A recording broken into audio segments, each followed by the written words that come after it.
Hello అండి. అందరికీ స్వతంత్ర దినోత్సవ శుభాకాంక్షలు. ఈరోజు మనం త్రివర్ణ పతాకం కింద గౌరవంగా నిలబడి దానికి సెల్యూట్ చేయగలుగుతున్నామంటే ఎన్నో కోట్ల మంది మాకు స్వతంత్రం కావాలి అని దానికోసం పోరాడారు.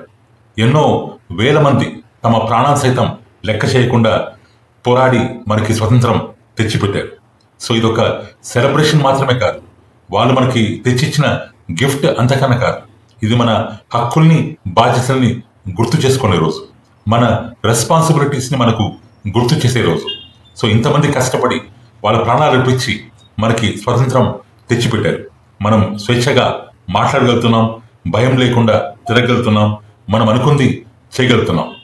కానీ మన హక్కుల కోసం పోరాడడంతో పాటు మన బాధ్యతలను కూడా మనం ఖచ్చితంగా నిర్వర్తించాలి.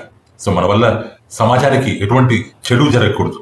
వీలైతే ఒక 10 మందికి మనం సహాయం చేయాలి. చట్టాన్ని పాటించాలి. న్యాయాన్ని పాటించాలి. ఇలా మనం మన హక్కుల్ని, బాధ్యతల్ని సక్రమంగా నిర్వర్తిస్తేనే వాళ్ళకు సరైన నివాళి అర్పించినట్లు, స్వతంత్రానికి ఒక అర్థం ఉన్నట్లు. లేదంటే మనం దుర్వినియోగం చేసుకుంటూ పోతే అంతమంది కష్టపడి మనకు తెచ్చిన స్వతంత్రానికి ఎటువంటి విలువ లేకుండా పోతుంది. ఓకే ఫ్రెండ్స్, మన హక్కుల్ని మనం హక్కుల కోసం పోరాడదాం, మన బాధ్యతల్ని మనం సక్రమంగా నిర్వర్తిస్తాం. Happy independence day. Thank you.